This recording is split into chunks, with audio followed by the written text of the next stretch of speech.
agora nós vamos apresentar os nossos convidados de hoje, tá? É um casal que é muito especial para mim e para minha família. A gente já se conhece há um tempinho. Eu primeiro conheci ele atirando. Eu fui atirar com o meu pai. Depois eu conheci a esposa dele também atirando. Então, eu quero apresentar para vocês os nossos convidados. Primeiramente, o Cleiton. Bom dia, prazer. Muito obrigado por ter nos recebido aqui. É muito bacana estar com vocês. Obrigado mesmo pela oportunidade. Sim, o prazer é todo meu. E também a sua esposa. Olá, bom dia. Que é engraçado, né? Geralmente, quando você conhece uma pessoa pela primeira vez, dependendo da dinâmica, você conhece o Cleiton e a esposa do Cleiton. Então, hoje nós vamos saber também o nome da esposa do Cleiton, porque ela vai se apresentar, que ela ainda não falou o nome dela. Bom dia a todos. Meu nome é Dimária Costa, esposa do Cleiton, há 33 anos. Estamos aqui. Bom, eu acho que, primeiramente, que eu acho super interessante, né? Há quanto tempo que vocês estão nos Estados Unidos, né? Porque vocês são, primeiramente, do Brasil, vocês não são americanos. Sim, correto. Tá, eu cheguei aqui em 1988. Cheguei no estado de Massachusetts, né, em Boston. Ficamos lá até 2007. E em 2007 mudamos para a Flórida. E vocês são originais da onde do Brasil? Pelo meu sotaque, não dá pra saber, não? Bom, eu sei, mas eu não vou, né, dar um spoiler aqui. Eu sou de Ilhéus, na Bahia, né? Mas morei em Minas antes de vir para os Estados Unidos. Senão, se não tivesse morado em Minas, não teria conhecido os Estados Unidos, né? Então, Sim. foi a porta de entrada para os Estados Unidos, foi Minas Gerais. Mas sou baiano, sou de Ilhéus. A ponte do Brasil para os Estados Unidos é Minas Gerais. Hoje em dia eu não sei, mas na época era, né? Hoje em dia já tá para todo o Brasil já, no caso, né? Não, eu sou mineira, eu sou de Mantena, Minas Gerais. O que fica bem próximo de Valadares, né? Bem próximo de Valadares. Então outro portal também. Portal. Como é que eu cheguei até aqui? Exatamente. E vocês se conheceram em Minas Gerais ou aqui nos Estados Unidos? É uma história interessante. Muito interessante. Nós nos conhecemos em Revere Beach, uma praia lá que tem na área de Boston, lá, no caso da cidade perto de Boston. Na praia, num dia. Para simplificar aqui, eu conheci ela na segunda-feira. Desculpa, eu perdi um emprego na segunda-feira, que era um part-time, perdi meu full-time na terça-feira. Aí, na quarta-feira, minha casa pegou fogo. Aí, quinta-feira, fui pra praia e conheci ela. Mas é verdade. mas foi assim. Aí, eu conheci ela na quinta-feira, porque já não tinha emprego, não tinha casa, não tinha lugar pra não. Fui pra praia, conheci ela. Aí, a gente bateu um papo muito rápido e não vimos mais durante 6 meses. Mas eu já tinha me apaixonado naquele dia, lá no caso. Aí, fiquei correndo atrás dela até reencontrar de novo no Natal. Daquele ano de 89, é isso, né? 89. Foi no ano que eu cheguei aqui. Eu cheguei em 1989. Poxa, e assim, essa sua mentalidade de perdi um emprego, perdi o outro emprego, minha casa pegou fogo, vou pra praia, é bem carioca, né? Porque geralmente o carioca que acaba na praia. Baiano. Não tô fazendo nada mesmo, né? Já era quinta-feira, você acha que eu achar alguma coisa na sexta? Não ia. Então, vamos embora pra praia. Ideia de baiano. E vocês têm filhos? 2 meninas. Nós temos 2 meninas, Gabriela e Isabela. Né? Elas estão com 26 e 28. Você pode falar para mim se você quiser, né? E a gente tem uma menina, inclusive, também, Larissa, que mora com a gente, já tem já uns 6, 7 anos, já no caso, a gente considera também. também. E a mais velha já é casada. E elas nasceram aqui ou nasceram no norte? Elas nasceram em Boston, todas duas. Todas duas são bostonianas, Eu gosto. Eu pessoalmente amo Boston. Fui algumas vezes, fiz faculdade em Nova York, então era um pulinho próximo, ali do lado. E o que fez vocês migrarem para o sul da Flórida? A realidade eu não aguento frio. Até hoje eu não consigo entender como é que eu cheguei lá em Boston, como eu fiquei tantos anos, como nós ficamos, né? Tantos anos lá, assim, no frio. Eu não aguento frio. Toda vez que a gente vai viajar, que vai fazer alguma coisa, eu falo, mas tem que ser no inverno, a gente não pode ser no verão. Eu gosto de calor, eu gosto de praia, eu gosto de sol. Então, assim, eu curto um friozinho, demorou muito até a gente chegar aqui. Mas foi Deus que nos trouxe foi uma palavra de Deus que nos trouxe até a Flórida. Não foi... Vocês moraram quanto tempo no norte? no total, antes disso? 19 anos. 19 anos. Então foram 19 invernos, né? Foi um pouco. Foi muita neve, muito frio. E para quem mora, né, no norte, ou para quem já passou pelo norte, sabe que o inverno tem um índice alto de depressão, tem um índice alto de ter que tirar o gelo da janela, do caminho, da rua. A questão da depressão é se a pessoa cair na mermice. É uma coisa que a gente nunca deixou isso acontecer com a gente. Né? Então, por exemplo, o que eu tenho que fazer no inverno? Esquiar, andar de snowmobile, brincar na neve? Então, vamos fazer isso aí. A gente nunca se trancou dentro de casa e ficou dessa depressão. Não, a gente curtiu o que Deus estava dando pra gente. No caso, né? Então, a gente nunca teve esse problema de depressivo. A questão dela é que ela realmente não gostava do frio. Só isso. No inverno, ele ia lá pra fora, junto com as meninas, né? Ia limpar a neve e as crianças iam brincar. E a gente, nessa casa, elas escorregavam lá e ficavam brincando e tudo. Eu ficava dentro de casa, da janela, olhando e cuidando, não sei o quê, mas dentro de casa. Eu não ia lá pra fora. De forma nenhuma, porque eu não aguento frio. Eu não gosto de frio. Então... Não, eu te entendo. Eu te entendo de coração, como uma carioca. Que morou em Nova York. Que morou em Nova York.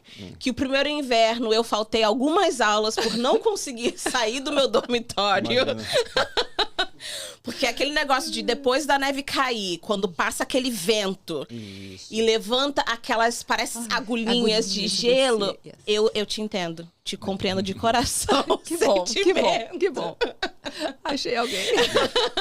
Verdadeiramente. E assim, na sua... Então, você já tem o quê? Mais ou menos... Se eu tenho mais ou menos 34, 35 anos de América? Eu vou fazer 36 agora esse ano. Porque eu pensei, gente, 88, eu sou de 89 e tô chegando nos 35. Então, é isso aí.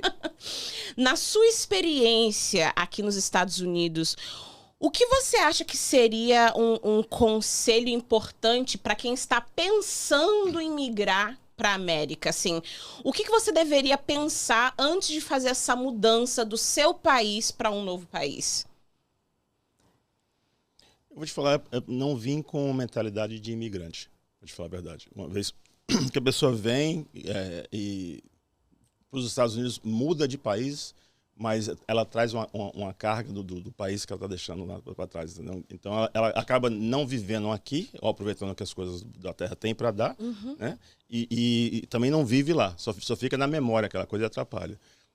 Por exemplo, no meu caso, eu não sei nem se faz parte da pergunta, mas... Não, pode falar.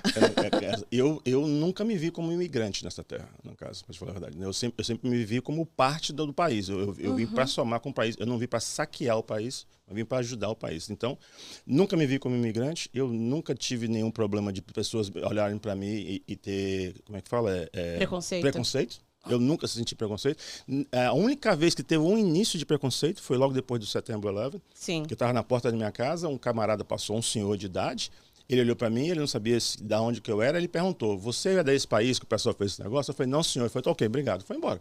Então, para falar que eu nunca tive alguém me olhar estranho, isso aí. Mas eu nunca deixei isso tomar por conta. Então, se você quer vir, a primeira coisa...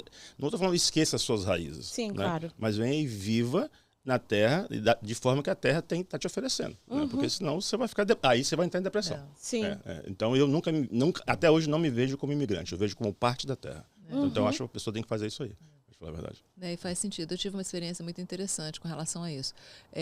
Por muito tempo, por vários anos, né, logo quando eu cheguei, eu fiquei assim naquela situação, poxa vida, eu quero voltar, eu quero ir, porque eu vim com a ideia, como todo brasileiro, eu creio, principalmente, né, alguns anos atrás, de ficar algum tempo e ir embora, trabalhar, fazer um dinheirinho e ir embora, voltar para o Brasil. E a gente tinha aquela expectativa e tudo de fazer alguma coisa lá.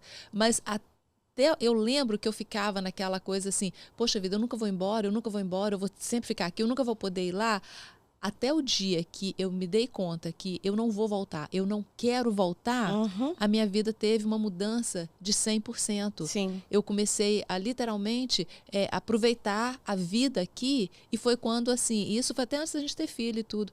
Então, aí que eu mudei a forma de enxergar. Sim. a minha imigração Fica para mais cá, fácil. então a vida ficou muito mais tranquila. Foi Uhum. quando nós começamos a aproveitar a vida, a curtir e tudo. Então, assim, né, a gente nunca deixou de viver. Exato. Uhum. Né? Uma vez que você tem essa mudança de sentido, como que você enxerga a sua imigração. Venha, junte seu dinheiro, faça o que você tem que fazer tudo, né? Mas aproveite o que a terra tem. Se Deus te colocou aqui, então você tem um propósito, então venha aproveitar o que Deus está te dando. Né? Sim.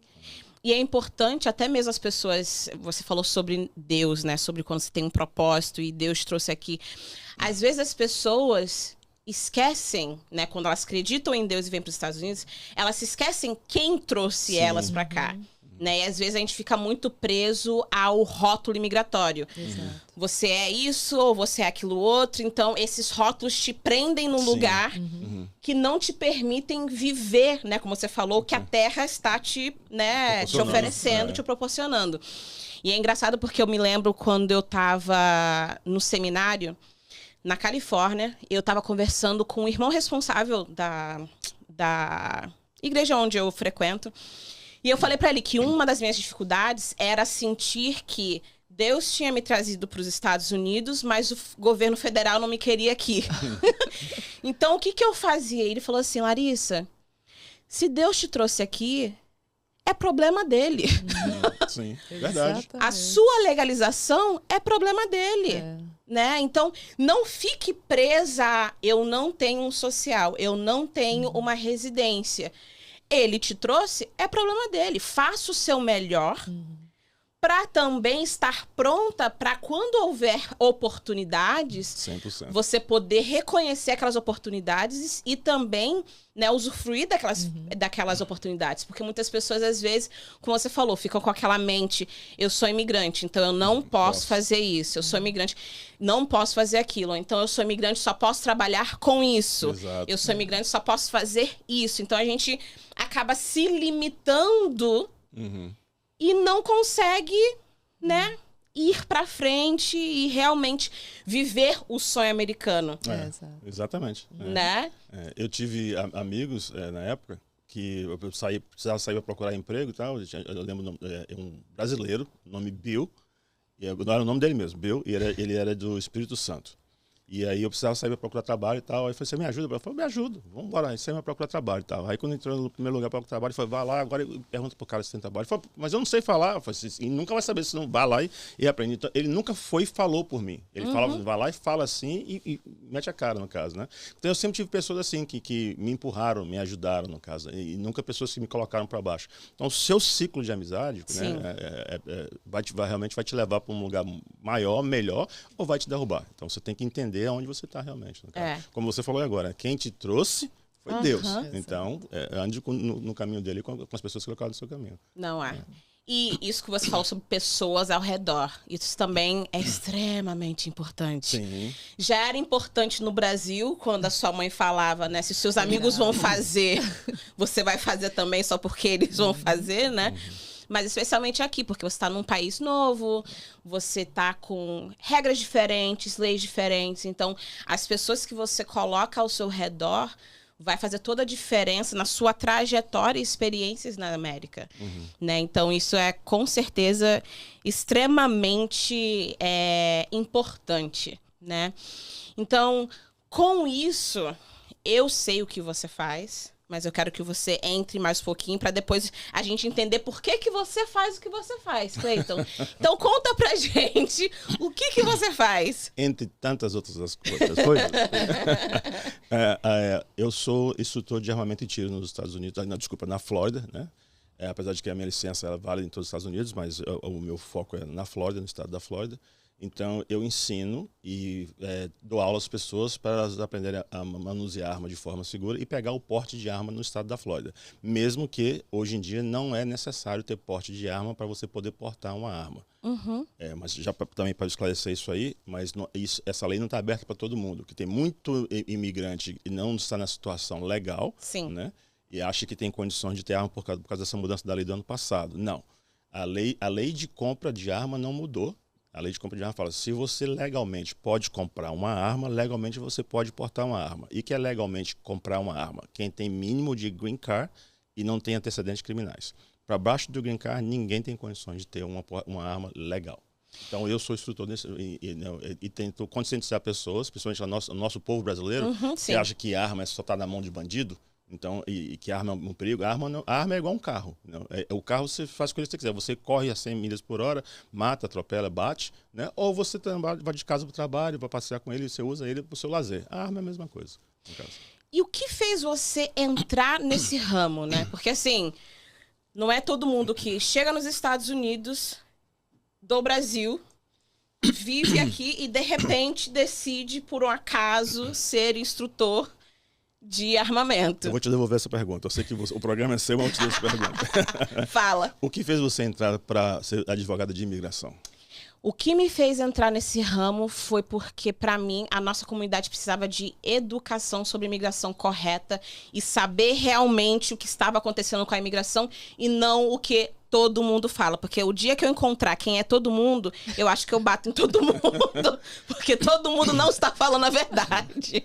Mas no final do dia se tornou uma paixão e um chamado. Sim. No caso, né? Então, no meu caso foi isso aí. Eu já saí do Brasil, né? Eu já sempre tive isso dentro de mim.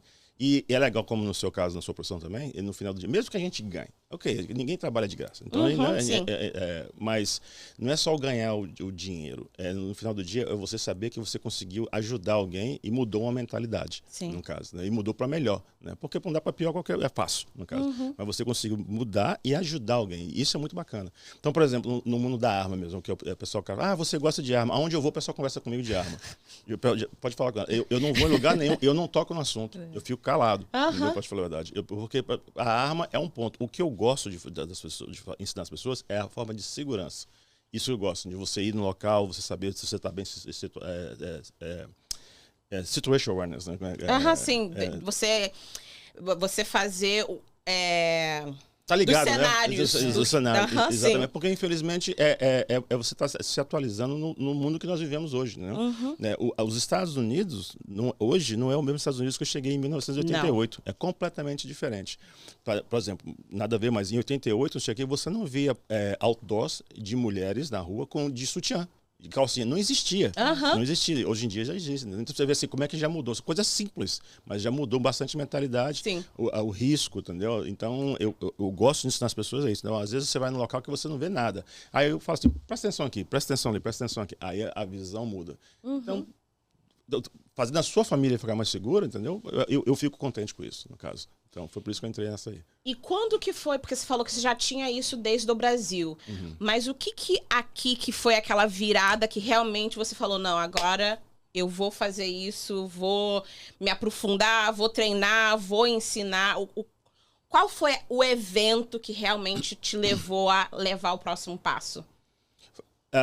O que você falou também antes, janela de oportunidade, no caso, né? E eu também não me ver como imigrante. Então, eu consegui enxergar a oportunidade, consegui enxergar a necessidade na nossa comunidade, apesar de que eu não trabalho só com brasileiros, trabalho com hispanos, americanos, mas consegui enxergar essa janela de oportunidade e eu acho que eu tenho esse chamado, no caso, não só para pessoal, mas para onde eu vou, onde eu trabalho, eu ensino as pessoas, nas igrejas onde eu vou, eu ensino as pessoas. Então, eu acho que realmente é um chamado. Deus, né, eu acho que de boa, Satanás nunca vai colocar esse tipo de coisa assim, se preocupa com o seu irmão do lado. Né? Então, é uma coisa de Deus. Então eu sempre tive esse chamado. E só foi ao tempo, isso foi aflorando, no caso. E aí eu vi o momento, vi a oportunidade e pulei nela, no caso. E quando que você começou? Em que ano? Assim que eu peguei meu green card. O que me segurou foi eu pegar meu green card. A primeira coisa que eu fiz pegar meu green card, que muita gente faz de aula para várias pessoas, pegou o green card na sexta-feira, segunda-feira estava fazendo aula comigo, peguei meu green card no final de semana comprei minha primeira arma e já comecei a correr atrás, no caso. E eu sempre tive vontade, por exemplo, de servir a departamento de polícia, de servir exército, esse tipo de coisa. Um dos meus maiores regrets, né? Como é que fala isso em português? Não é decepção, né? Não. Arrependimento. Arrependimento, no caso. Dificuldade. É de não ter servido às Forças Armadas dos Estados Unidos, no caso. Né? Eu iria entrar, quis entrar na época, né? Foi logo na época do Desert Storm, na 1990. Sim. No caso. A gente tinha acabado de se conhecer, casar, ainda estava em um relacionamento. Aí eu queria ir, porque eu ainda não tinha papel naquela época, e eles estavam falando, se você vier servir, você consegue pegar seu papel. Aí eu falei, vou fazer 3 coisas ao mesmo tempo. Vou servir, vou pegar meu papel e depois eu entro para a polícia, no caso. Né? Aí ela virou para mim e falou assim, você pode ir. Mas eu não vou esperar. Ela falou, se você voltar... Quando você voltar, se você voltar da guerra, você não vai me encontrar aqui. Aí eu falei, ok. Aí eu fiz a escolha de não ir. E a gente tá aí 30 e tantos anos aqui. Então valeu a pena a escolha. Valeu assim. Mas se for assim, esse eu tenho. Mas aí eu tentei outros meios e deu no que deu aí, no caso. Aham. Você mencionou sobre, aqui no estado da Flórida, né, que a gente está focando aqui, você treinar as pessoas, e você também falou sobre que a lei fala que se você legalmente pode ter uma arma, aí se você pode legalmente comprar uma arma, exato. Aí você chega nas outros legalmente da Flórida. Uma pessoa que entra nos Estados Unidos com visto de turista, né? E nem vamos falar pessoas que estão ficando, ela só está vindo aqui realmente para voltar para o Brasil. O que ela pode e não pode fazer? Ela pode ir num stand de tiro?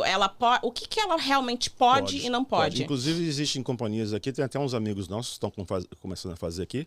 Pode dar uma deixa aqui? Sim, né? Pode. Tem o pessoal da Tactical Weapons, que é uma loja dos brasileiros, uma loja que vende arma. Conheço. Eles começaram a fazer, eu acho que o nome não é esse, mas é um turismo de armas, no caso. Então, se a pessoa vem aqui, eu quero atirar com R-15, eu quero atirar com AK-47, com arma automática, não sei o quê. Agora, eles começaram com esse programa, como outras pessoas já faziam em Orlando, no caso, então pode. Qualquer um pode ir numa loja com um passaporte, no caso, né, e alugar a arma, comprar a munição deles e fazer o teste deles lá tranquilo, no caso. Mas, para esclarecer um pouquinho mais, né, aproveitando de uma advogada de imigração, tá? Muita gente não entende, por exemplo, a gente estava falando de DACA antes, no caso, né? Sim. Dentro da lei do porte de arma, que é uma lei federal, a pessoa que tem o DACA ou tem qualquer tipo de Employment Authorization, ou Work Permit, ela não está legal no país. Correto. O visto de trabalho, o visto de turismo, eles não estão legais. Eles têm uma permissão de estar para poder fazer o trabalho, mas não para ter porte ou posse da arma. Então, e esse final de semana passada eu fiquei horrorizado. Eu conheci umas 5 pessoas no range, brasileiros, totalmente legais, passeando com arma dentro do carro, abaixo para cima. Se a polícia pega, assim, é lógico, o cara pode ficar 10 anos fazer isso, não tem problema. Mas só precisa de uma vez. Só precisa de um erro. Exatamente. Naquele dia que dá aquele erro, o negócio vai ficar ruim. Então, eu tento, outra coisa que eu tento alertar a nossa comunidade sobre isso. Né? Sim. Muitas vezes falam, o cara não sabe de nada, não entende, não sei o quê. Foi tranquilo. E eu tô com minha consciência tranquila. Né? Fazendo a minha parte de passar a informação. Exatamente. E é interessante o que você falou, porque muitas pessoas acham, até mesmo quem entra... Uma das polêmicas atuais entrei pela fronteira, dei entrada num caso de asilo, depois de 180 dias... consegui minha permissão de trabalho, meu social, então estou legalmente nos Estados Unidos. E as pessoas não entendem que, não, você não está legalmente nos Estados Unidos.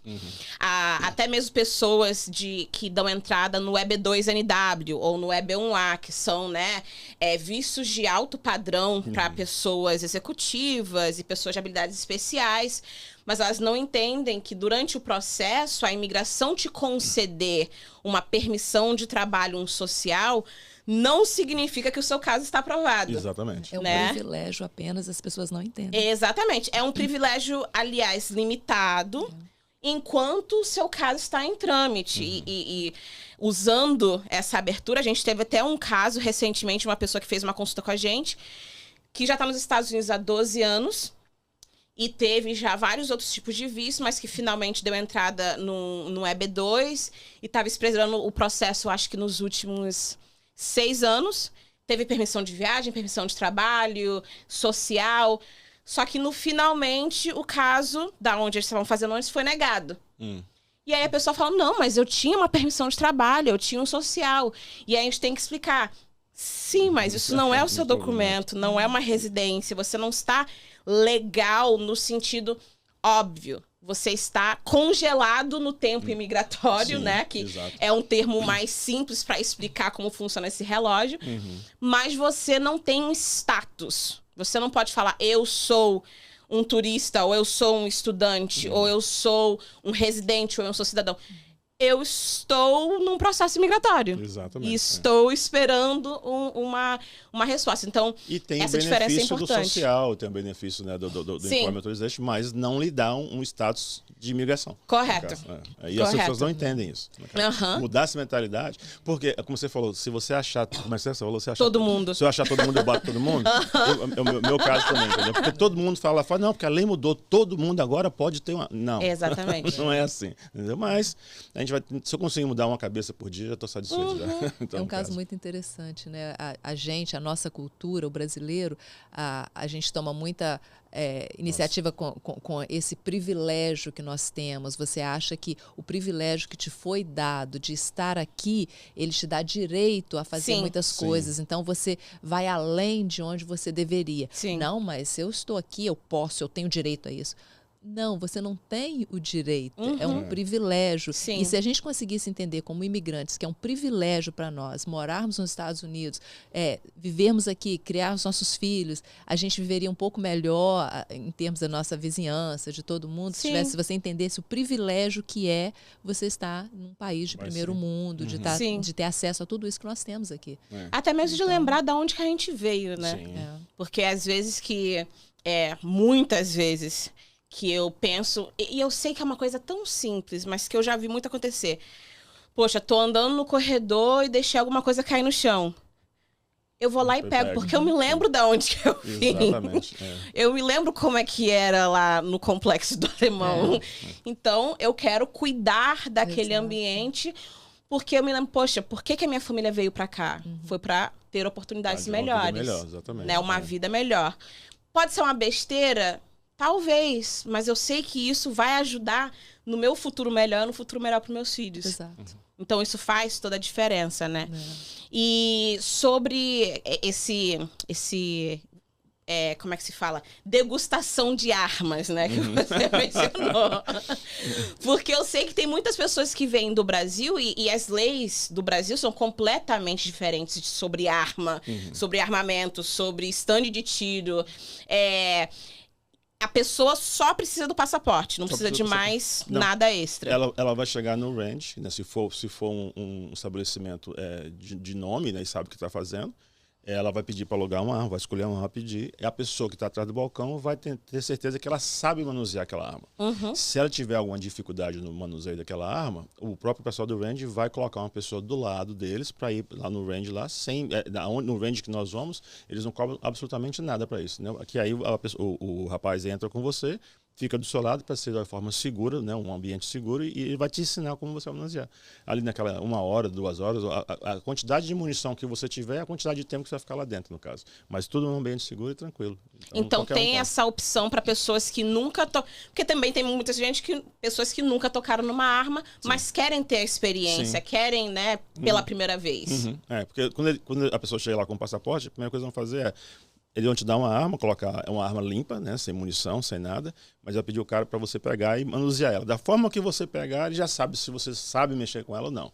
Se você não souber, ele fala, ok, vamos entrar, você vai para a linha tal, mas vamos colocar uma pessoa do seu lado ali para você ter mais segurança. É outra mentalidade, é a mentalidade que eu quero trazer para o nosso povo, para falar a verdade, né, que é um ambiente seguro. A arma é uma coisa segura e ninguém anda armado para matar, para falar a verdade, né? A gente anda armado para não morrer. É diferente. Isso é verdade. Isso é verdade. E você falou sobre residentes cidadãos americanos. Existe alguma coisa na lei federal de privilégio ou direitos diferentes, quando a gente está falando sobre armamento, entre residente e cidadão americano? Nenhum. É a mesma coisa. Inclusive, essa pergunta me faz direto. Eu estou num processo, a pessoa, assim, o Green Card já foi aprovado, está para chegar. Ou vai para a entrevista do Green Card, semana que vem em casa. Eu posso fazer a minha aula agora e ficar com o certificado na mão? Pode. Não tem problema nenhum. Eu estou no Green Card, já tenho o Green Card e tenho minha entrevista da cidadania. Tem problema absolutamente nenhum, porque a lei ela é bem clara, você tem que ter mínimo de Green Card. Então, se o seu Green Card está para chegar, no caso, você segura o seu certificado. É como se fosse para uma escola e pegar um certificado, mas você só pode pegar o seu diploma depois, né? É a mesma coisa, no caso. Então, você segura o certificado com o seu Green Card chegar e você já está aí na mão, você está com sua arma, porque a lei fala que você pode, com o Green Card, ter o porte ou a posse da arma. Entendi. E esse certificado tem validade? Não. Não tem validade. Mas ele tem a data, né, de quando você foi feito. Então, por exemplo, se o cara fez hoje e só daqui a 4 anos ele pega, eu recomendo que renove, que faça uma outra aula, alguma coisa assim. Normalmente, falando, os instrutores, se ele tiver um bom caráter, entendeu? Ele vai, de repente, te leva no range e vê você manusear e te dá outro, no caso. Tem uns instrutores que eles te cobram, no caso, para te dar outro certificado, mas isso é irrelevante. Entendi. E todo mundo fala muito sobre o nome do nosso país, Estados Unidos, mas a gente sabe que os Estados Unidos não é muito unido, né? E que de estado para estado, as leis variam muito. Então, hoje, você falou sobre a mudança da lei aqui no estado da Flórida, sobre o porte de arma, né? Todos os estados têm essa mesma lei ou, nessa situação também, cada estado tem a sua peculiaridade? Se a pessoa no estado... Vou um pouquinho mais. Sim, por favor. Se a pessoa no estado da Flórida ela tem o porte de arma, nós temos reciprocidade com 37 estados. Então, se ela consegue... No estado da Flórida, nós somos um estado que chama Concealed Carry. Nós não somos Open Carry. Né? No Brasil, seria porte velado. Né? Nós não somos um estado de porte ostensivo. Então, mas nós temos reciprocidade com 37 estados, mas cada estado tem a sua lei diferente. No caso, então, se eu vou para Georgia, se eu vou para Tennessee, se eu vou para outro local que nós temos reciprocidade, eu tenho que saber como é a lei daquele estado, no caso. Se a pessoa carrega a arma hoje debaixo da lei nova, ela só tem condições de levar para 29 estados. Então tem essa diferença também, ela não pode ir para todos os estados. Por exemplo, Norte Dakota é um estado que nós temos reciprocidade se você tiver a seu porte de arma no estado de residência, no caso da Flórida. Norte Dakota é um estado chamado como nós, permitless carry, você não precisa de permit para carregar, mas só para residente. Então, se a pessoa não sabe disso, nós temos reciprocidade com o Norte Dakota? Temos. Mas se ele for debaixo da lei nova da Flórida, chega lá, ela é parada pela polícia, ela é presa. Porque ela tem que ter a licença daqui. Eu não sei se ficou meio confuso, mas... Não, sim. É porque é justamente o que você falou. Você tem que entender a lei do outro estado, porque mesmo você estando dentro das condições da onde você tirou a sua licença, ou hoje, como a Flórida não precisa mais, né, pro Concealed, se você chegar num outro estado que tinha essa reciprocidade sem... Você vai ter problema se ela requer que você tenha a licença do estado de origem, exatamente. Então, até mesmo para pessoas, às vezes, que estão acostumadas a viajar com a arma, você tem que saber quais estados que você vai passar, vamos supor, né, que viajam de carro. Que aqui é comum você viajar de carro porque as estradas são gostosas de dirigir, né? Exatamente. Então, você tem que entender os estados que você vai passar justamente por conta disso. Não só isso, como você tem que saber que o estado, que se você tem o porte de arma, vamos falar no caso, o seu destino final tem que ser um estado no qual você tem a reciprocidade. Você não pode parar num estado que você não tem reciprocidade. Você não pode dormir, você pode ficar máximo de 2, 3 horas naquele estado somente. E a lei é bem específica. Você pode parar naquele estado para você tomar café da manhã, almoçar, jantar, abastecer o carro ou usar o banheiro. Então, por exemplo, se eu estiver indo daqui para Maine, eu tenho reciprocidade em Maine, no estado da Flórida, e eu paro em Nova York para comprar uns chicletes, e a polícia descobre que eu estou armado e eu parei para comprar chicletes, eu sou preso. Porque eu não parei para almoçar, tomar café da manhã ou botar gasolina no carro. A lei é específica. Muito clara sobre aonde você pode pisar e onde você não pode. E o que você vai poder fazer. Né? Obviamente, a gente tem o que chama do officer discretion. Né? O policial te parar, ele vai, né, no caso. Mas se nós estamos no estado de esquerda, obviamente, quem está lá vai cumprir a lei de acordo com o que o estado pede. Não, isso é, mais uma vez, informações super importantes, porque às vezes as pessoas são pegas justamente no detalhe, né? Porque ela acha, não, eu tô indo para um estado que eu tenho reciprocidade, então quando eu chegar lá tá tudo certo. Mas não pensa no caminho, não pensa no in-between do que pode acontecer, aonde que eu vou parar para fazer gasolina, para abastecer. Um exemplo que eu dou, inclusive eu tive uma aula ontem, eu falo com o pessoal, um rapaz estava indo para Rhode Island, saindo da Flórida, ele não tinha arma nenhuma no carro, porque ele já tinha um certo conhecimento da lei. Mas ele estava carregando uma munição de AR-15, que é da Ponta Verde, foi uma 5.56 Green Tip. Foi parado por um policial no estado de New Jersey, pegou 9 meses de cadeia, simplesmente pela munição, porque o 5.56 Ponta Verde no estado de New Jersey é proibido. Uau, então, e ele nem tinha arma, era só... Não, só munição. Só munição. E é engraçado você mencionar isso, porque no outro dia eu estava vendo algum show com meu esposo no YouTube, e era uma galera que, enfim, tem uma pergunta, e aí tem 5 pessoas, e aí tem uma galera que você tem que fazer várias perguntas para descobrir quem é aquela pessoa que fez aquilo. E a pergunta justamente era qual dos 5 tinha sido preso. E aí, a pessoa que acabou sendo o indivíduo no final era porque ele tinha saído para algum lugar no Rio de Janeiro, encontrado uma bala de... Não me lembro se era 9 ou 45, acho que era uma 9, e colocou na mochila, esqueceu lá dentro da mochila, e entrou num fórum no Rio de Janeiro. E por conta daquela uma única bala dentro da mochila no fórum, foi todo, né, um caos na vida dele.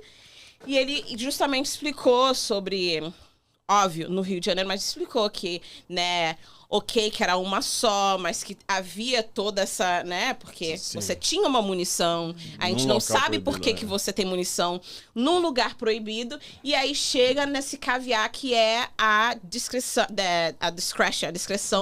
do oficial sobre... Como vai handle a situação. Exatamente. Né? Eu vou acreditar em você, não vou, te levo pra prisão. E aqui isso é o mesmo. E até mesmo sobre munição. Cada estado tem a sua lei, os seus detalhes sobre o que você pode e não pode ter.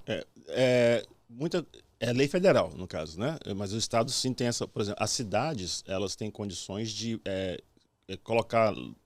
normas em cima do que você pode carregar no sentido de armas brancas, weapons, no caso. Então, por exemplo, a cidade pode falar, ok, você pode carregar um taser, você não pode carregar um taser. Você pode carregar uma knife de 4 inches, você não pode carregar, ou um batom, ou uma coisa assim. Em cima de arma, a cidade não pode, porque é lei federal. Então, não pode falar onde você pode... A lei federal que fala onde você pode ir e onde você não pode ir, esse tipo de coisa. A cidade não pode reger isso, no caso.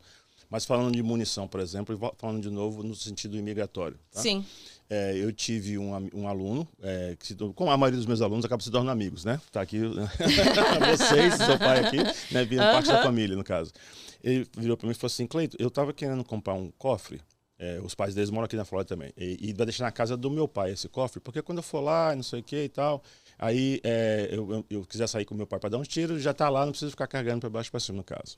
Mas aí eu fui apertando, já senti ela foi apertando, na realidade não era. Na realidade eu queria deixar na casa do pai dele, dentro do cofre, para o pai e a mãe se proteger caso acontecesse alguma coisa. Beleza. Pergunta principal. Qual o status do seu pai? Sim. O status migratório dos seus pais? Não tem nada. Então, beleza. Então, a explicação que ninguém quer ouvir é essa. Se você é imigrante ilegal, você não pode morar numa casa onde tem munição.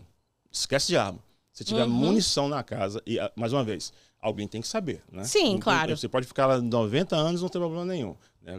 Mas se um mês alguém descobrir, você é preso. Então, o imigrante ilegal, se você tem um roommate na sua casa e você tem arma e tem munição, você não pode ter um roommate ilegal.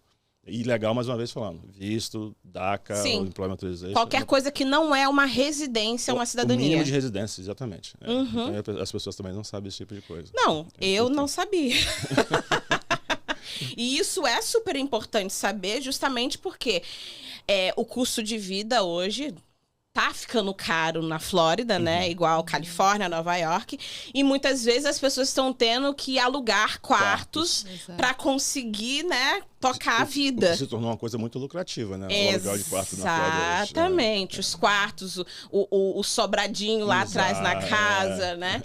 Então, isso é importante as pessoas saberem que... Ok, para você, talvez, dono da casa, você pode ter, porque você é cidadão, você é residente, mas, né, é necessário saber esse status dessas pessoas que estão na sua casa justamente por conta desse risco para elas e também, de uma certa forma, para você, né? Sim. Então, não sabia, obrigada. Ainda não estou alugando nenhum quarto na minha casa, mas, né? Nunca se sabe, no caso, né? As pessoas... Muita gente, eu recebo muito o dia inteiro text message, perguntas, esse tipo de coisa. Tal, e quando eu falo, não é assim, não sei o que, não sei o que. Eu falo, não, tranquilo. Me mostra o estatuto que você está falando, que aí eu vou aprender, porque até então eu não sei, porque eu conheço, eu vou pelas leis e pelos estatutos. Então me mostra o estatuto que você está falando que pode E aí eu vou começar a dar informação diferente. Daí ninguém consegue mostrar, porque é lei, né? São fatos, não tem como você discutir com fatos. É o fato das pessoas quererem generalizar tudo, né? Mas o meu amigo faz isso. Sim. Mas o meu amigo conseguiu fazer isso. Sempre tem alguém Sempre tem. Mas o meu amigo se legalizou dessa você forma. Você deve ter isso direto no seu escritório. Eu escuto no mínimo 1 ou 40 vezes por dia. Eu também. E eu falo pra pessoa, gente, então, olha só. Número 1. Por que você não tem o seu amigo fazer pra você? Porque, obviamente, você não precisa de mim.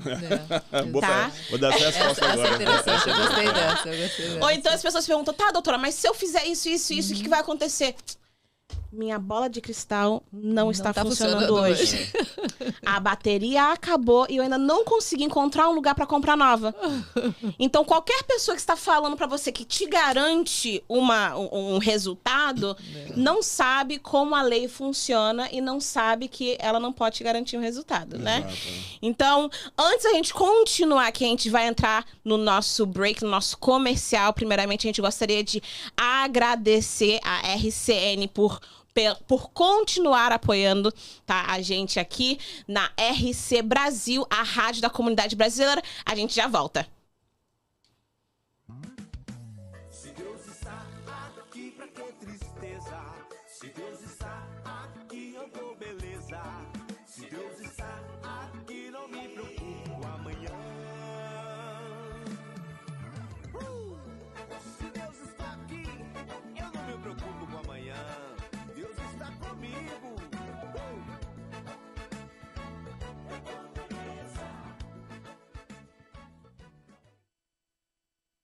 Bom, vamos voltar continuando aqui falando sobre o que todo mundo fala, o que todo mundo diz. A gente sabe que o vizinho tem um amigo que é mecânico, que tem um irmão que também teve na minha situação e ele tem um porte de arma.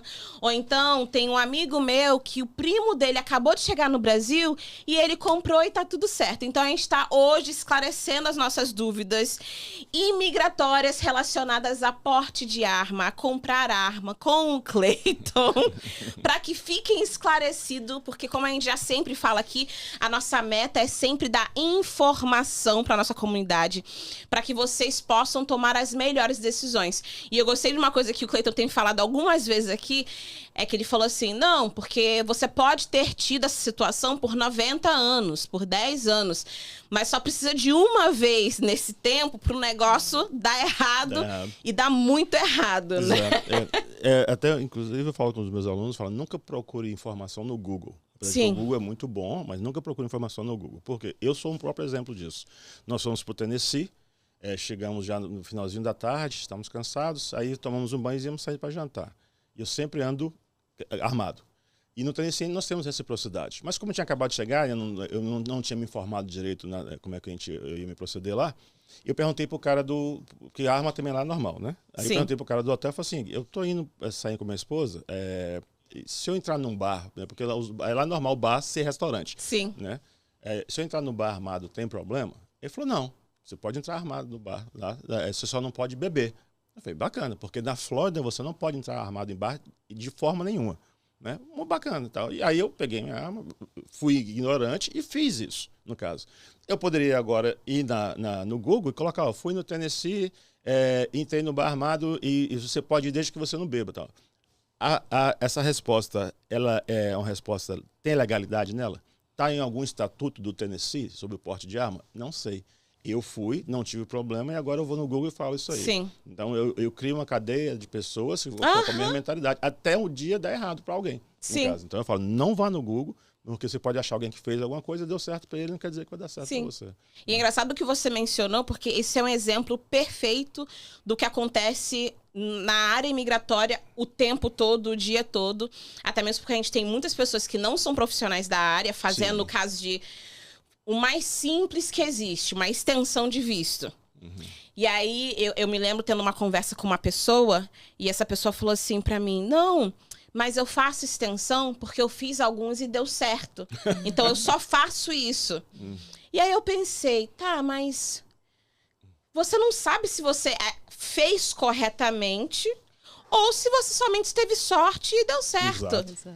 Porque você não sabe realmente como funciona a lei. Exatamente. Você não sabe a base daquilo. Muitas pessoas, às vezes, fazem extensão e aí recebe um pedido de mais evidências, né? Pedindo lista de onde você esteve aqui turistando, porque supostamente você está sendo turista. Eles querem um patrocinador financeiro para saber de onde que está saindo a grana que você está pagando por tudo que você está fazendo.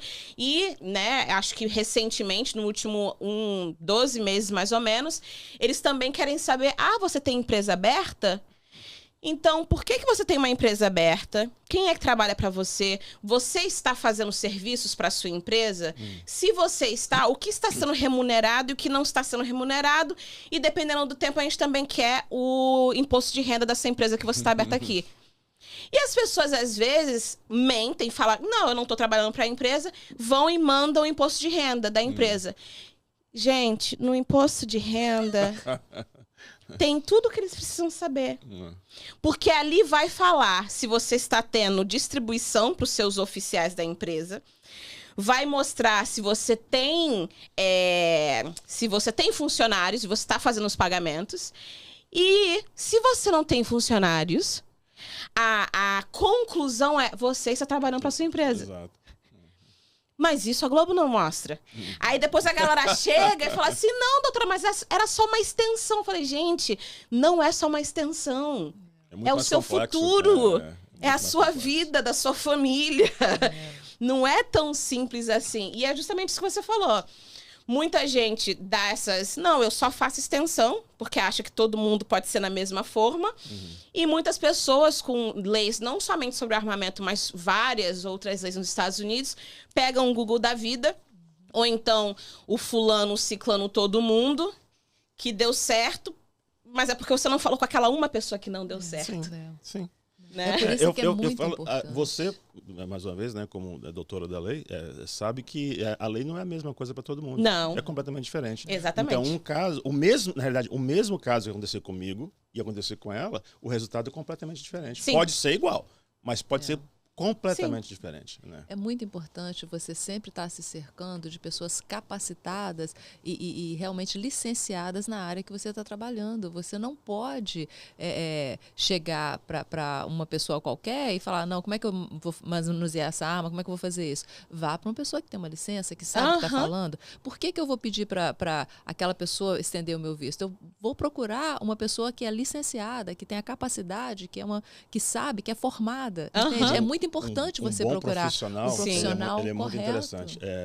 Na sua área de advocacia, no caso, eu ouvi um caso essa semana de um advogado que eu sigo na internet, mas o caso não foi dele. Ele falando do amigo dele, há 19 anos atrás, teve um problema e foi preso, e aí juntou com o advogado dele e o advogado de acusação, e ele corria o risco de pegar 30 anos de cadeia. Uau. E o advogado dele foi lá conversar, fizeram com o magistrado, aquele negócio. O advogado falou assim, olha, eu consegui uma coisa muito boa para você. Você vai pegar 30 dias de cadeia. Somente 30 dias de cadeia. Ele achou que ele tinha uma boa causa. Ele falou assim, se você não quiser, você vai ter que ir para a júri. Ele falou, não vou. Porque se o cara conseguiu diminuir de 30 anos para 30 dias... Ele consegue me tirar total. Eu tenho uma boa causa, ele achou, né? Eu tenho uma boa causa, não sei o que tal. Não, vamos para a júri, porque eu não vou ficar 30 dias na cadeia. Ele tinha certeza da inocência dele, não sei o que e tal. Foi pro jurado e tem 19 anos que ele está preso. No caso. Aí o advogado falou assim, você nunca fique pensando que você tem uma boa causa. Sim. Se você tem um advogado que conseguiu articular e conseguiu sair de 30 anos para 30 dias, o que você tem não é uma boa causa, você tem um bom advogado. Sim. Você tem um bom profissional do seu lado. Então, é melhor você pegar aqueles 30 dias do que brigar com o que você não sabe. Exatamente. Então, que é um jurado de pessoas que você não conhece, exatamente, com histórias e experiências totalmente diferentes. Então, você tem sempre... voltando a falar do Google, né? Vai contratar alguém? Vá no Google, sim, pesquisa ali, veja, apesar de que tem muita gente que compra likes, né? Compra review, alguma coisa assim e tal, mas vai trabalhar com pessoas. Tá difícil. Né? O melhor dia mesmo é o boca a boca, né? São as indicações, no caso. Mas procure um profissional, né, que seja renomado e que entende o que está falando. Né? Não vá no papo do amigo, no caso. Sim, ou mecânico, ou padeiro, ou irmão, que já fez. Exatamente. E principalmente se passou da terceira pessoa. Exatamente. Cuidado.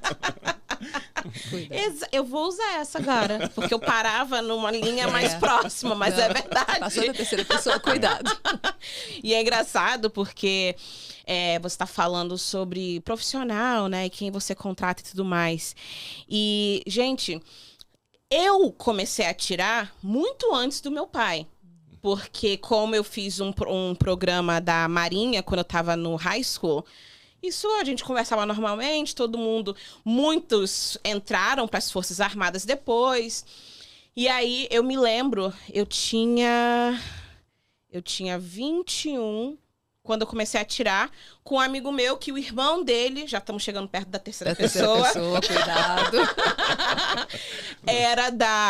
Era das Forças Armadas, família toda, militar e tudo mais, mas ele não era, né? E é engraçado, porque eu comecei atirando num stand normal com ele e tudo mais, e realmente, quando você vai do meu amigo que eu conheço desde os 15 anos pro Clayton, que é o profissional especialista na área, day and night, noite e dia, totalmente diferente, né? E às vezes as pessoas não entendem que não é somente sobre atirar uma arma. Sim. Né? Não é somente, como que eu coloco a bala e atiro. É muito, muito mais do que isso, né? Disso, exatamente. Em qualquer coisa que você fizer, né? vai além disso aí, no caso. Qualquer um pode pegar uma vara de pescar e pescar. Qualquer um pode pegar uma arma e dar um tiro, no caso, né? Mas fazer da forma correta, né? Qualquer um pode pegar uma faixa preta e ir na academia e falar que sabe fazer jiu-jitsu, no caso. Mas não é por aí. O resultado não é o mesmo. Nunca vai ser o mesmo. Né? E você hoje, né, no seu trabalho de treinamento, quem você treina? Porque você falou que não somente pessoas da comunidade brasileira, né? Mas assim, quem são essas pessoas? São pessoas totalmente leigas? São pessoas que fazem parte de alguma equipe? Qual é o seu foco? Ou se não tem foco, quais são os grupos de pessoas que você treina?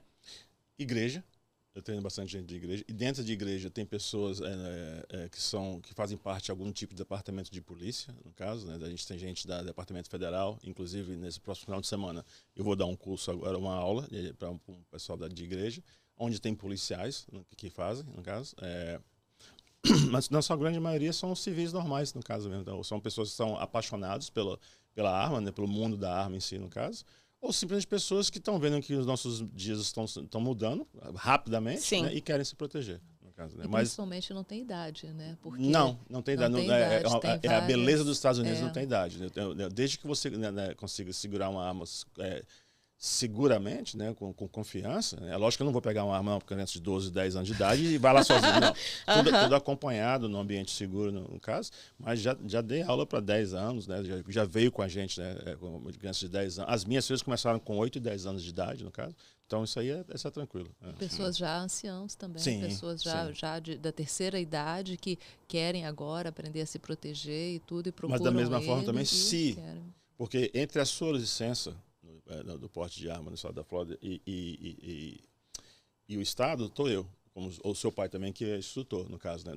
Nós aqui somos a parte psicológica do estado, que a gente vai checar, no caso. Então, eu já barrei pessoas, né? Porque na própria fala, o que é que você precisa para você conseguir comprar arma legalmente, né? Não estou falando nem do porte, porque hoje em dia não tem mais o porte. Né? Então, você não pode ter, não pode ser ilegal, não pode ter nenhum tipo de violência doméstica, não pode estar nem usando nenhum remédio controlado, e não pode ter nenhum problema físico que te impeça de segurar a arma, né, com segurança. Então, eu e seu pai, como instrutor, nós é que vamos enxergar isso aí e vamos barrar.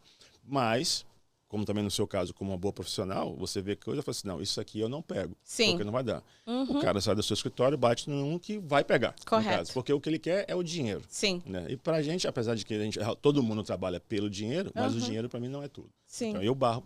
Então entre você e o Estado, estamos nós. Né? O filtro do Estado. Do Estado, exatamente. Somos nós, no caso. E você mencionou denominações. Como é o seu trabalho com esse grupo de pessoas e o porquê, né, que você está trabalhando com pessoas de denominações? Com denominações, fala igrejas, no caso? Sim. Porque às vezes as pessoas não sabem, ou as pessoas não imaginam que pessoas na igreja têm armas, né? Porque às vezes as pessoas acham que Deus é contra a arma. Tá, então... Vamos lá, então. No mundo que a gente vive hoje, no caso, né? Que é um mundo bem modificado e cada dia que passa está ficando mais perigoso. Ainda mais com não vou entrar em política, mas com essa fronteira aberta, esse monte de gente imigratória que veio para cá, né? A gente não sabe quem entrou. Tá. Como é que você faz suas compras hoje em dia? A maioria das suas compras? Como eu tenho uma criança de 1 ano e 9 meses e estou grávida, eu peço pelo meu Instacart. Tá, então você vai no Amazon, seja lá meu o que celular for, e peço. Tá. Qual foi a última vez que você foi no cinema? Foi 3 meses atrás. 3 meses atrás. Então você não vai com tanta frequência.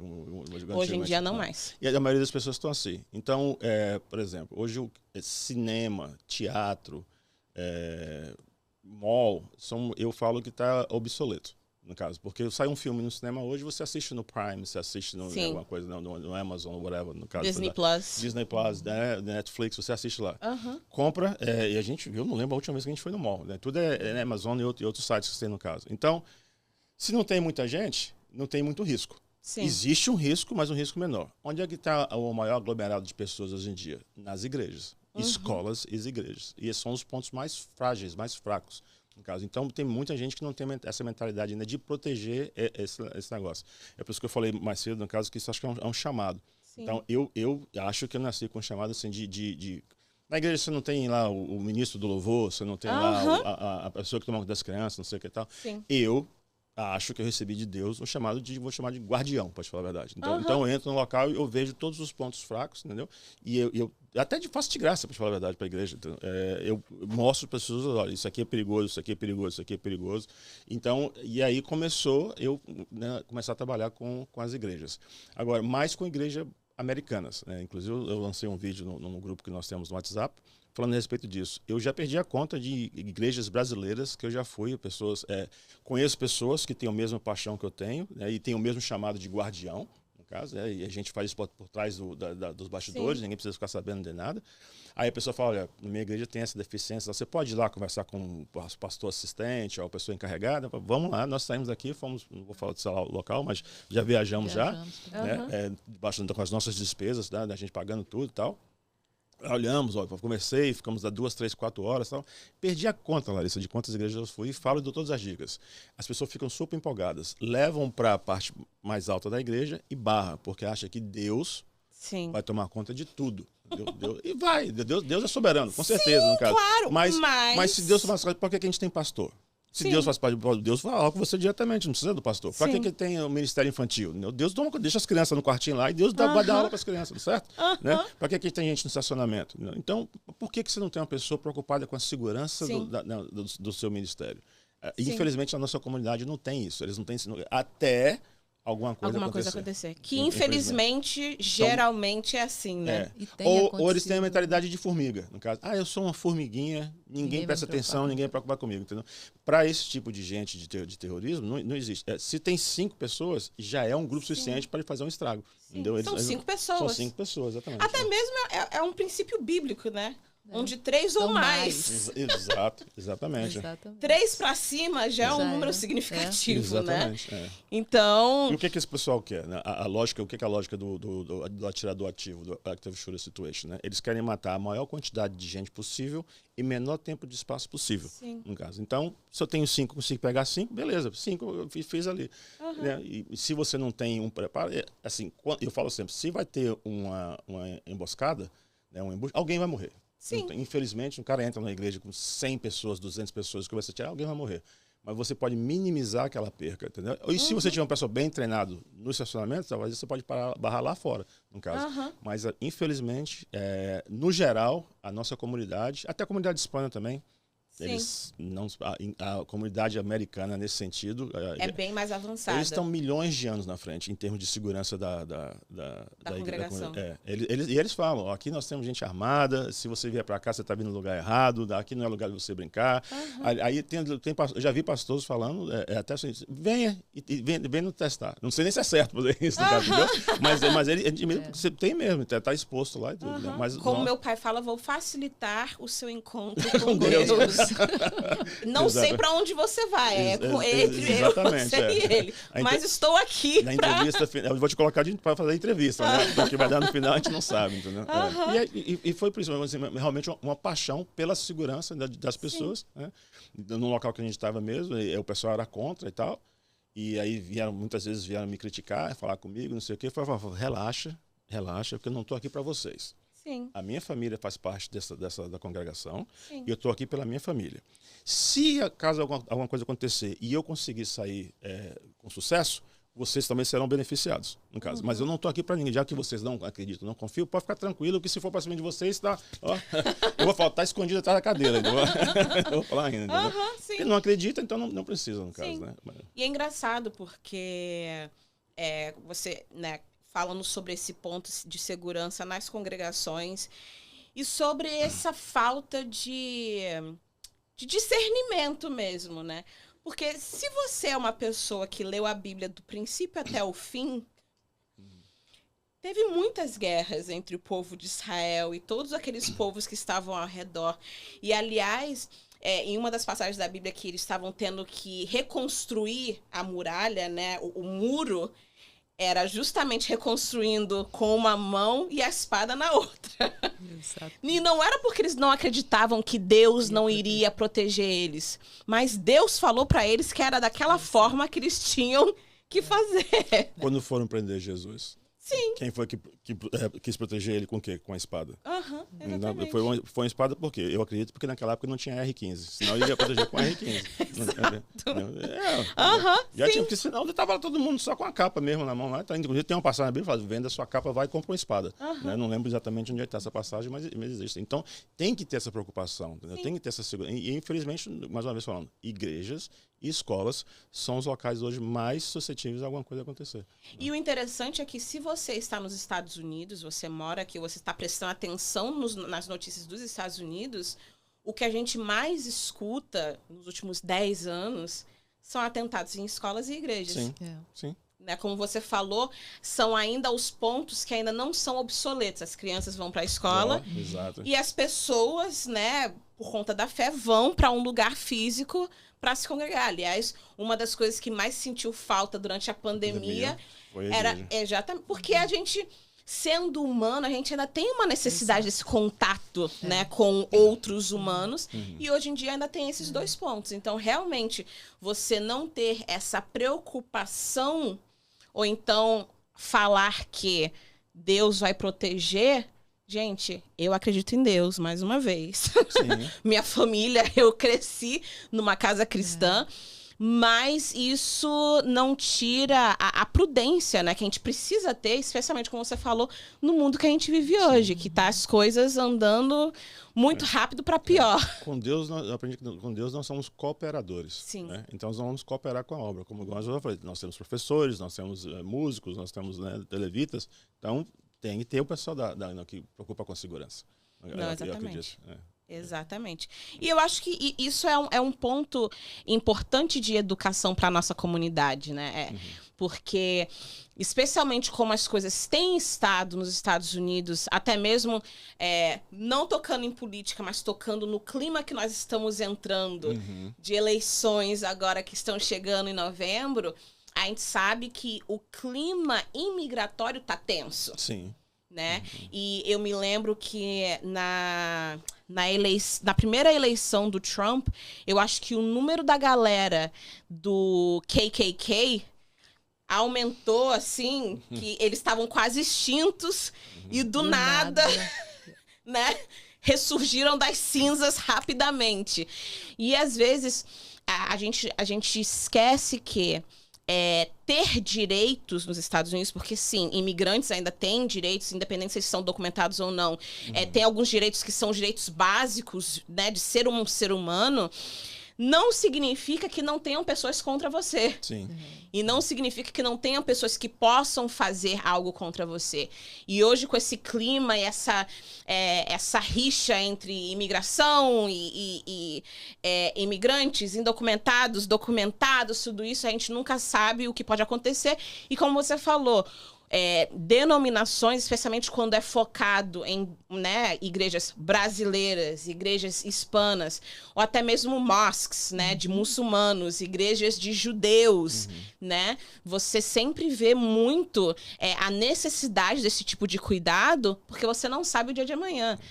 O que aconteceu até mesmo antes do que está acontecendo em Gaza, em Nova York estava tendo muitos ataques em sinagogas, né, judias. Então, eu acho que quando as pessoas acordarem e perceberem, gente, sim, Deus está te protegendo. Hoje é segunda, mas tem né? que cooperar. Sim. Sexta-feira, não sei se foi sexta-feira ou quinta-feira agora, e houve uma ameaça em várias sinagogas na nossa região aqui, não sei se você viu, ficou sabendo isso aí. Eu vi.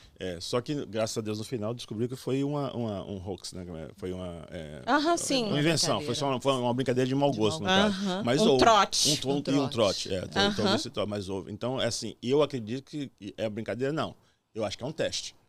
As pessoas que querem fazer, fazem para saber qual é a resposta, em quanto tempo que a polícia consegue se mover. Minha cabeça, né? Vou dizer, cabeça de criminoso. Acho que você tem, se você quer batalhar um criminoso, você tem que pensar igual a ele, no caso, né? Então, eu acho que foi alguém fazendo isso aí para saber qual seria o tempo de resposta dos oficiais, não quero para saber isso aí, porque aí ele pode planejar melhor. Mas foram várias sinagogas que foram recebendo esses ataques aí, e aí a polícia não consegue proteger todo mundo. Você acha que a polícia consegue chegar rápido e estar em todo lugar ao mesmo tempo? É o que está acontecendo agora, estava falando da Rússia, no caso, né, que você está tendo lá, né? O que está acontecendo para a Rússia, para quem não sabe o que está acontecendo na Rússia, né? Um ataque terrorista, né? É o que o FBI desde novembro está falando que pode acontecer aqui, que são ataques simultâneos, né? Então, várias coisas acontecendo em lugares diferentes, onde a polícia não tem condições de estar abafando no mesmo lugar. Então, desde ontem, já tem, acho que 24 horas, que eles estão lutando, onde já invadiram e mataram um priest, né? Um padre e um pastor também. Foi uma sinagoga e uma igreja ortodoxa, no caso. Já fizeram 40 reféns, né? E estão trocando tiro com a polícia desde ontem, né? E não conseguem conter por causa disso. São vários focos diferentes, no caso. E é o que o próprio FBI pode ir no Google procurar, o próprio FBI está falando. É o que vai acontecer aqui, está na iminência de acontecer aqui, são esses ataques. Em lugar, a gente não sabe, eles não falam se vai ser... Tudo vai acontecer na Flórida, vai ser um na Flórida, um em Nova York, um em Chicago. A gente não sabe como que vai acontecer, então se prepara. Que é igual o que aconteceu com o 9/11, né? Isso que eu ia falar, lembra do Setembro 11. Foram 4 aviões de locais diferentes, saíram de locais diferentes. Então, e até mesmo quando você falou sobre... E, gente, só para explicar, né?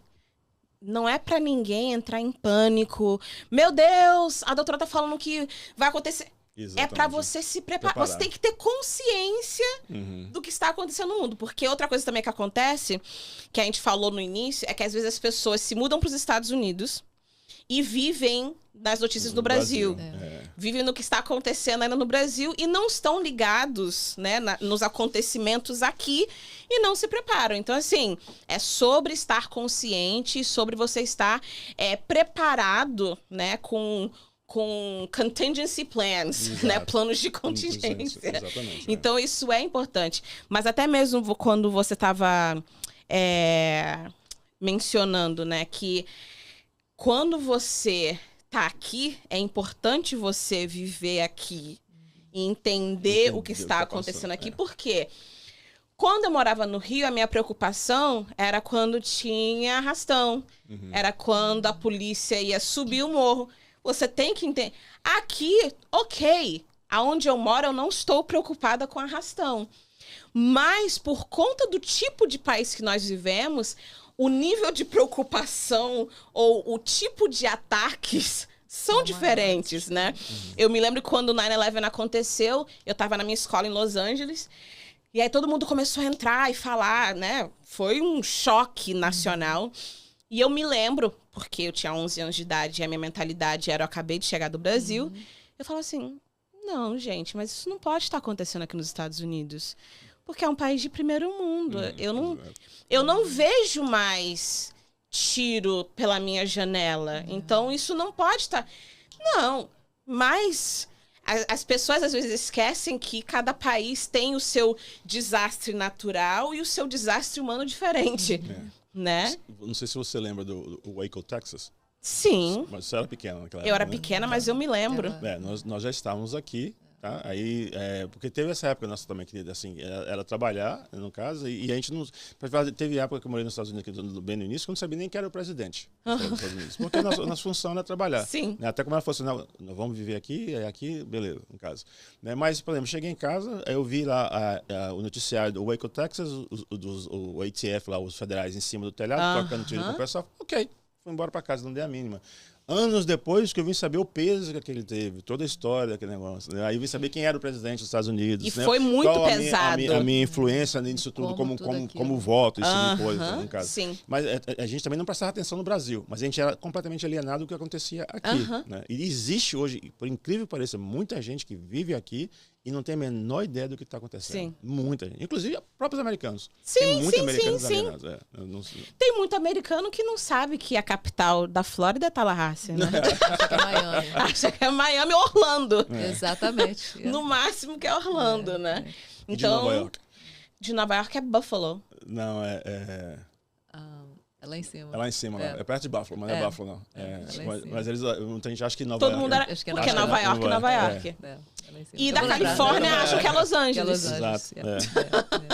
E aqui, só uma coisa, eu queria dar uma deixa aqui sobre esse lance de você saber estar por dentro da situação do que está acontecendo.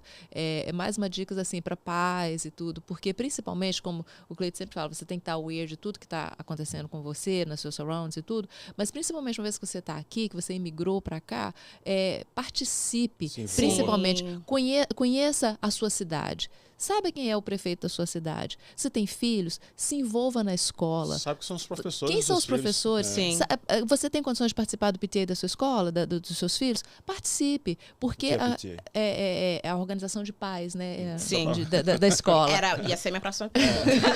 A organização de pais da escola. Aham. Então, tente se envolver, faça parte de Da sua tudo, comunidade. da sua comunidade, porque é uma forma de você se manter informado e de você poder participar Sim. e saber do que está acontecendo ali. E se E quiser você mudança, a forma de fazer é uma mudança, forma você de tá participando. mudança, porque se você tem condições de votar, vote. Registre-se porque para não é votar. obrigatório que você não vai fazer. Exato, porque no Brasil Sim. você faz tudo para você não votar porque é obrigatório. Aqui não. Eu já fiquei na fila para votar 6 horas em pé, porque eu queria, porque eu faço questão que meu voto conte. Sim. Então faça isso, não só nas eleições federais ou estaduais ou municipais, entende? Mas não, vai no PTA da escola do seu filho, faça parte. Tem aquele grupo que se reúne no seu condomínio, faça parte. Sim. Sim. É a melhor Sim. coisa que tem, é você Comunidade. entender. No final do dia é a comunidade. E é engraçado que você mencionou sobre o PTA, né, o grupo de pais, porque, como a gente estava falando, que muitas vezes a mentalidade de eu sou imigrante, você se elimina de várias coisas, né? Mas para fazer parte do PTA, você não precisa ter um green card. Você não precisa ter um social, você não precisa ter... Você precisa ter um filho na escola. Exatamente. Um filho na escola é o mínimo para você participar. E muitas vezes, e eu falo da minha experiência, né? No Brasil, os meus pais não tinham a oportunidade de participar em nada da escola, porque trabalho. Então, até mesmo, eu me lembro que às vezes os meus amigos tinham os pais vindo pro Dia dos Pais, o Dia das Mães, mas por conta do trabalho, muitas vezes meus pais não podiam estar ali. E o número de pais presentes era pouco, né? Mas eu acho que aqui nos Estados Unidos, se você quiser, né, você tem muito mais oportunidade para participar da vida dos seus filhos do que muitas vezes no Brasil, dependendo de qual era a sua situação né, e circunstância. Então, o PTA, os horários geralmente que eles se encontram é no final do dia. Né? Hoje em dia tem muitas ferramentas para facilitar. Exato, faz como uns meetings você online. Exato. Tudo, então... E isso é uma forma de você se envolver e fazer a diferença independente. E isso fortalece também a sua visão do seu lugar na sua comunidade. Exatamente. E outra coisa, voltando até a parte da segurança, né? Você saber como que a segurança ali tá funcionando. E que só para fechar, você falou agora sobre saber como funciona a segurança. Muita gente não sabe que nem toda cidade tem sua polícia. Exato. Então, se a sua cidade não tem a sua própria polícia, quando você entra nessas situações que a gente falou agora, desses warnings que o FBI tá dando, desses, né, cuidado, porque isso... Gente, o Palm Beach County, né, do Sheriff's Office, eles cuidam de várias cidades que não têm sua própria polícia. Às vezes as pessoas não sabem que é muito diferente East Boca de West Boca. East Boca tem sua própria polícia. Você passou da military, já é West Boca e já é o xerife. Então, essas são informações importantes para você saber. As pessoas não sabem a diferença da polícia municipal e do xerife. Exatamente. Da polícia da rodoviária e a polícia municipal. Do Wildlife Police. Eles não sabem nada disso. Exatamente. Os State Troopers, quando eles saem da 95, eles só podem andar até um certo ponto, só podem agir até um certo ponto, antes de não ser mais jurisdição deles. Então, assim, essas informações são extremamente importantes, tá? Muito, muito, muito obrigada. Obrigado a você pela oportunidade. Foi até muito rápido. Obrigada por vocês terem aceito e participado com a gente, dando essa informação. Obrigado. Tem alguma coisa que vocês gostariam de falar pra gente fechar com uma chave de ouro aqui nossa entrevista? Eu só agradecer a você, agradecer ao seu pai pelo convite, Luciano, e agradecer a Deus pela oportunidade de estar aqui. Obrigadão mesmo. Muito obrigada. Assim, pelo bom trabalho. Um prazer imenso e principalmente saber que ver uma imigrante crescer e fazer o que você faz e trabalhar a favor da nossa comunidade e fazer tão bem feito. Assim, obrigada. É um prazer mesmo. Muito obrigada. E eu acho isso massa, tá? Ver pessoas assim como você, né, crescendo dentro da comunidade e alcançando sonhos que muita gente tem. Então você é um grande exemplo para o pessoal. Obrigada. Parabéns. Gente, estou grávida, eu fico muito sensível, muito rápido. Enfim, muito, muito obrigada.